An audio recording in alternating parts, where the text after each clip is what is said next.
Episode की शुरुआत में हम देखते हैं कि जियाओ गुआई को मेल भेजकर अपनी चेलो प्रैक्टिस करने के लिए बैठी ही होती है कि उसे गुआई का कॉल आ जाता है। वो उसे उसके काम के लिए अप्रिशिएट करता है, लेकिन उसके बोलने के तरीके से वो समझ जाता है कि वो चेलो प्रैक्टिस करने जा रही थी। इसलिए वो उसे एक और काम दे देता है कि जो भी घर उसने भेजे हैं वो उन्हें हॉस्पिटल से डिस्टेंस, रेंट और फैसिलिटीज के हिसाब से कैटेगराइज करके फिर से उसे भेजे। जियाओ को ये सुनकर बहुत ही गुस्सा आता है, लेकिन वो कुछ कह नहीं पाती और बस फोन काट कर गुस्सा करने लगती है। पर दूसरी तरफ गुआई को जियाओ को परेशान करने में बहुत ही मजा आ रहा था। फिर जियाओ बिना मन किए काम करना शुरू करती है और उसे उस काम को पूरा करते करते रात हो जाती है जब वो फाइनली मेल भेज देती है। फिर उसे गुआई का कॉल आता है जो कि उसे रेस्ट करने के लिए कहता है और बताता है कि इंसान को 8 घंटे की नींद लेनी चाहिए।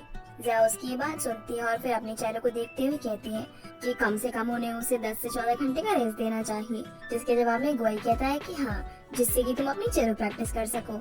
अब जियाओ घबराते हुए कहती है कि नहीं, चेलो प्रैक्टिस वो अभी क्यों करेगी। अब गुआई उसे रेस्ट करने के लिए कहकर फोन कट कर देता है और जियाओ थोड़ी देर तक गुआई को पूरा भला कहने के बाद सो जाती है। सुबह उसकी नींद अलार्म से खुलती है और वो उठते ही चेलो के पास चली जाती है, लेकिन तभी उसे किसी का कॉल आता है और अगले सीन में वो गुआई के सामने खड़ी होती है। वो उसे कार में बैठाते हैं। अब हम फ्लैशबैक में देखते हैं कि सुबह उसे गुआई का ही कॉल आया था और वो उसे तैयार होने के लिए कहते हैं क्योंकि उन्हें घर देखने के लिए जाना था। जियाओ कहती है कुछ ज्यादा जल्दी नहीं हो गया, लेकिन गुआई बिना कुछ कहे उसे ब्रेकफास्ट का पैकेट पकड़ा देता है जो वो उसके लिए लाया था। जियाओ उसे कहती है कि क्या वो उसे सॉरी कहेगा उसके साथ जैसे इनह्यूमनली बिहेव करने के लिए, लेकिन इसका उल्टा वो तो जियाओ को थैंक्स कहता है और अच्छा काम करने के लिए अप्रिशिएट भी करता है। उसका जवाब सुनकर जियाओ को गुस्सा आ जाता है और गुआई एक मिस्टीरियस स्माइल देता है। थोड़ी देर में दोनों एक अपार्टमेंट में पहुंच जाते हैं जहाँ एजेंट से ज्यादा तो जियाओ बात कर रही थी, लेकिन गुआई ये कहकर मना कर देता है कि इस अपार्टमेंट का वेंटिलेशन सही नहीं है और बैक्टीरिया इजीली वहाँ पर ग्रो करेंगे। फिर ये दोनों एक के बाद एक कई सारे अपार्टमेंट देखते हैं, लेकिन गुआई को कोई भी अपार्टमेंट पसंद नहीं आता। जियाओ एक अपार्टमेंट देखते वक्त बहुत ही परेशान हो जाती है और पूछती है कि क्या उन्हें नहीं पसंद आया, लेकिन गुआई इसका जवाब भी ना में ही देता है, जिसे सुनकर वो वहाँ से गुस्से में जाने लगती है। तब गुआई उसके पीछे आकर उसे रोकता है तो वो गुस्से में कहती है कि वो क्या चाहते हैं। वो उसे सोने नहीं देते, ना ही रेस्ट करने देते हैं और अब तो उन्हें कोई भी अपार्टमेंट पसंद नहीं आ रहा और उन्हीं की वजह से वो चेलो प्रैक्टिस भी नहीं कर पा रही, जिस पर गुआई कहता है कि इसीलिए वो उसके साथ ऐसा कर रहा है ताकि वो चेलो प्रैक्टिस ना करे और अपने हाथों को ज्यादा हर्ट ना करे। जियाओ कहती है कि ये तो गलत है क्योंकि प्रैक्टिस में वो बस दूसरों से बेहतर बनने की कोशिश कर रही है, जिस पर गुआई उसे समझाता है कि इससे वो सिर्फ खुद को हर्ट कर रही है और अपने हाथों को खराब। एक म्यूजिशियन के लिए सबसे इम्पोर्टेंट उसके हाथ होते हैं, उसे उन्हें संभाल कर रखना चाहिए। और अब जियाओ को भी समझ आ जाता है कि डॉक्टर गुआई बस उसकी मदद करना चाहते हैं। फिर जियाओ बिना कुछ बोले आगे बढ़ जाती है और गुआई को कहती है कि उन्हें अभी एक और अपार्टमेंट देखना है। ये सुनकर गुआई स्माइल करने लगता है और उसके पीछे जाने लगता है। फिर वो दोनों आखिरी अपार्टमेंट में पहुंच जाते हैं और गुआई को ये अपार्टमेंट बहुत ही पसंद आता है, इसलिए वो उसे फाइनल कर देता है। एजेंट उस अपार्टमेंट का प्राइस 26,000 युआन बताता है तो जियाओ डॉक्टर गुआई को भेजकर उससे बात करती है और उसे ऐसे बोल देती है कि गुआई उसका बॉयफ्रेंड है जो कि एक डॉक्टर है और डॉक्टर्स को तो वैसे भी अच्छी पेमेंट नहीं मिलती। वो उसे और भी बहुत कुछ बोलने लगती है, लेकिन एजेंट को उसकी बातों पर यकीन नहीं होता क्योंकि डॉक्टर गुआई का लुक बहुत ही एक्सपेंसिव था। उनकी वॉच, उनके कपड़े, उनके शूज सब कुछ महंगा दिख रहा था, लेकिन जियाओ फिर भी उसे कन्विंस कर लेती है और रेंट कम करवा देती है। पर वो ये नहीं देखती कि गुआई भी उसकी बातें सुन रहा था। इसके बाद वो दोनों वापस जाने लगते हैं तो गुआई उसे कहता है कि रेंट कम करवाने के लिए जो एक्सक्यूजेस उसने दिए हैं वो सारे झूठ थे, उसे क्या लगता है, जिस पर जियाओ एम्बैरेस होकर कहती है कि कभी कभी झूठ बोलना चलता है। इसके बाद वो जियाओ को जेनसेन के पास छोड़कर चला जाता है। जब जेनसेन को पता चलता है कि वो डॉक्टर गुआई थे और वो दोनों साथ में घर देखने के लिए गए थे तो वो इस चीज के बारे में कुछ ज्यादा ही सोचने लगती है, लेकिन जियाओ उसे उसके ख्याल से बाहर निकाल कर कहती है कि ये बस उसका पेबैक है क्योंकि उसने उनका कोट खराब कर दिया था।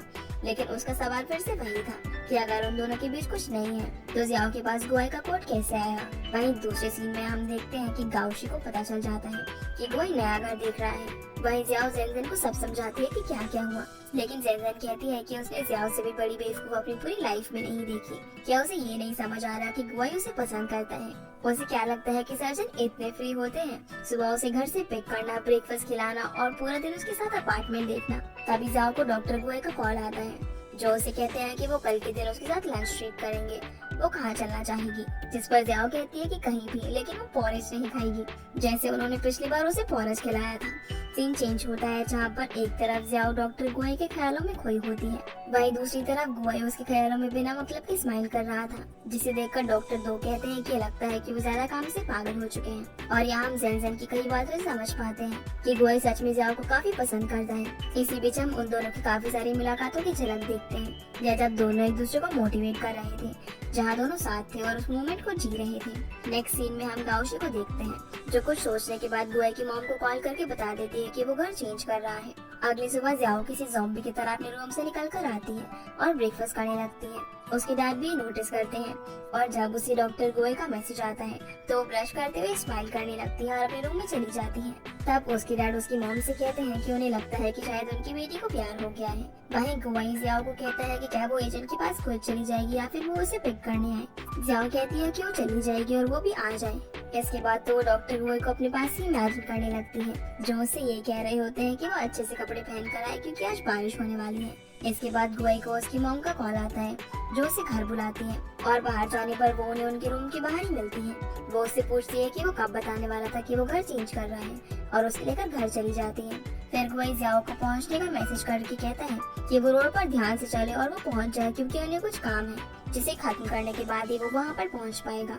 फिर जियाओ एजेंट के पास पहुंच जाती है, पर वहीं दूसरी तरफ गुआई अपने डैड के सामने बैठा हुआ था। कुछ देर होने के बाद वो उसे कॉल भी करती है, लेकिन अपने डैड के कारण वो उसका कॉल पिक नहीं करता और न ही उसके मैसेज का रिप्लाई करता है। उसके डैड उसे चाय पीने के लिए देते हैं। वहीं दूसरी तरफ एजेंट जियाओ को घर रेंट पर देने से मना कर देता है क्योंकि लेट हो रहा था और उस घर का ओनर अब घर को नहीं बेचना चाहता था। वहीं दूसरी तरफ गुआई के डैड उसे कहते हैं कि वो घर चेंज कर रहा है जिससे वो अपनी मॉम को डिसअपॉइंट करेगा, लेकिन गुआई ने फैसला कर लिया था और वो ये कहकर चला जाता है कि वो उम्मीद करता है कि उसके पेरेंट्स उसकी बातों को समझेंगे। फिर हम देखते हैं कि गुआई परेशानी में कार तेजी से चला रहा होता है और बस किसी तरह से वो जियाओ के पास पहुंचना चाहता है क्योंकि उसका फोन भी डेड हो चुका था। किसी तरह से वो जियाओ के पास पहुंच जाता है, जो एजेंट ऑफिस के बाहर ही खड़ी थी, और उसके आते ही वो उसे सॉरी कहती है क्योंकि एजेंट ने डील कैंसिल कर दी थी। तब गुआई उसकी तरफ गिल्टी भरी आंखों से देखता है और कहता है कि सॉरी तो उसे कहना चाहिए। फिर वो उसे लंच करने के लिए कहता है और ये भी की जगह वो ही चूज करेगी। सीन चेंज होता है जहाँ पर दोनों एक हॉटपॉट रेस्टोरेंट में होते हैं और हॉटपॉट का खाना देखकर गुआई को ऑपरेशन और सर्जरी याद आ रहे होते हैं, इसीलिए जियाओ ने आंखें बंद करके वो खिलाती है, जिसे वो बहुत ही इंजॉय करता है। जिसके बाद हॉस्पिटल में जाने पर डॉक्टर दो स्मेल करते हैं कि शायद गुआई पोजेस हो चुके हैं, वरना वो और हॉटपॉट खाकर आए, ऐसा कैसे हो सकता है। गुआई किसी तरह से अपनी स्माइल को रोककर डॉक्टर दो को अपना काम करने के लिए कहता है। अगली सुबह जियाओ को ब्रेकफास्ट टेबल पर रात पड़ती है क्योंकि वो बच्चों की तरह हरकतें कर रही थी और वहीं उसे पता चलता है कि उनकी पड़ोसी मिस जैंग बीजिंग मूव कर रही है और उनका घर रेंट पर देने के लिए खाली हो गया है। जियाओ ये सुनकर खुश हो जाती है और उस अपार्टमेंट को देखने जाती है। फिर वो उसे अच्छे से साफ करती है ताकि गुआई को पसंद आ जाए। अब सीन चेंज होता है जहाँ वो जेनसेन के साथ बैठकर एक पूरी पीपीटी तैयार कर रही होती है डॉक्टर गुआई को उस अपार्टमेंट के बारे में बताने के लिए, और एडवांटेजेस के सेक्शन में वो ये भी लिखती है कि वहाँ उनकी नेबर एक खूबसूरत लड़की है। इसके बाद वो दोनों हंसने लगते हैं। आगे हम गाओशी को गुआई की मॉम के साथ देखते हैं, जो उन्हें कहती है कि उसके पास एक आइडिया है जिससे वो गुआई को अपने पास ही रख सकती है। और अगले सीन में गुआई को एक एजेंट का कॉल आता है और वो उसे बताता है कि उसे उसके साथी से पता चला है कि वो अपार्टमेंट ढूंढ रहा है और उनके प्रेफरेंसेस के हिसाब से एक अपार्टमेंट है, जिसे देखने के लिए वो डॉक्टर गुआई को बुलाता है और वो मान जाता है। अगले दिन गुआई वो अपार्टमेंट देख रहा होता है और जियाओ उनके पास हॉस्पिटल में जाती है, जहाँ उसे गाओशी मिल जाती है, जो उसे बड़े ही एटीट्यूड से कहती है कि गुआई उसके पास के अपार्टमेंट में मूव कर रहा है और उसे वीडियो कॉन्फ्रेंस भी दिखाती है। असल में ये वही प्लान था जिसके बारे में गाओशी डॉक्टर गुआई की मॉम से बात कर रही थी। ये जानकर जियाओ को बुरा लगता है, लेकिन वो एक स्ट्रेट फेस के साथ बाहर आ जाती है और गाओशी एक कनिंग स्माइल के साथ वहाँ से चली जाती है। बाहर आकर जियाओ जेनसेन को कॉल करती है और चिल्लाती है कि ना तो वो गुआई से और ना ही गुआई उससे प्यार करता है। अगले सीन में हम देखते हैं कि गुआई को उस एजेंट का कॉल आता है, लेकिन वो उसे कट कर देता है क्योंकि उसने वहाँ उनके डैड का कार्ड भी देख लिया था और उसे रिकॉर्ड करने की वजह से शक हो गया था कि वो किसी के कहने पर ऐसा कर रहा है। फिर वो जियाओ को कॉल करता है, लेकिन वो पिक नहीं करती, पर उसे जेनसेन का कॉल आता है जो उसे मिलने बुलाती है। मिलने पर वो उसे खूब बातें सुनाती है और कहती है कि जियाओ ने कितनी मेहनत की थी उसके लिए और उसकी वो वुमन कलीग अगर नहीं सुधरेगी और फिर से उसने जियाओ को बुली किया तो वो उसे जान से मार देगी। फिर जब गुआई जियाओ की फाइल देखता है तो उसे भी बुरा लगता है। अब सीन चेंज होता है जहाँ पर गाओशी को एजेंट का कॉल आता है, जो उसे बताता है कि गुआई ने उस अपार्टमेंट के लिए मना कर दिया है। वहीं अगली सुबह जब जियाओ उठकर बालकनी में जाती है तो देखती है कि दूसरे घर में डॉक्टर गुआई है जो वहाँ पर शिफ्ट हो चुके हैं। उसकी मॉम बताती है कि उन्होंने उन्हें कॉल करके उस अपार्टमेंट में रहने के लिए पूछ लिया था। अब वो खुशी खुशी गुआई को गुड मॉर्निंग विश करने जाती है और उसकी मॉम उन्हें डिनर पर इनवाइट करती है। डिनर के वक्त दोनों एक दूसरे को छिप छिप कर देख रहे होते और स्माइल कर रहे थे। जहाँ खाते वक्त जियाओ आज बहुत ही तमीज से खा रही थी, तो उसके डैड उससे पूछते हैं कि क्या उसकी तबीयत खराब है, क्योंकि वो इतने अच्छे से तो कभी नहीं खाती। जिस बात पर जियाओ गुआई के सामने एम्बैरेस हो जाती है और उसकी मॉम से गुआई को मार्केट ले जाने के लिए कहती है, जिससे वो अपने घर के लिए जरूरी चीजें खरीद सके। फिर सुपरमार्केट में दोनों बहुत सारी मस्ती करते हैं और क्योंकि जियाओ ही गुआई का घर डेकोरेट करने वाली थी, इसलिए वो सारी शॉपिंग करती है। वो उनके लिए स्लीपर्स चूज करती है और गुआई उसके लिए पूछने पर कहता है कि अब तो जियाओ का उसके घर पर आना जाना लगा रहेगा, जिससे वो शर्मा जाती है और आगे चली जाती है। फिर वो दोनों के लिए एक जैसे मग्स खरीदती है और कुछ प्लांट्स भी। अब घर पहुंचकर दोनों सब कुछ सेट करते हैं और जियाओ लाइट्स को अपने अराउंड रैप करके जलाती है, जिससे वो बहुत ही क्यूट लग रही थी। तभी नीचे उतरते वक्त उसे गिरने से बचाने के लिए गुआई उसका हाथ पकड़ लेता है और दोनों ही शर्मा जाते हैं। फिर वो उसे पूछता है कि वो जूस पिएगी या फिर कोक।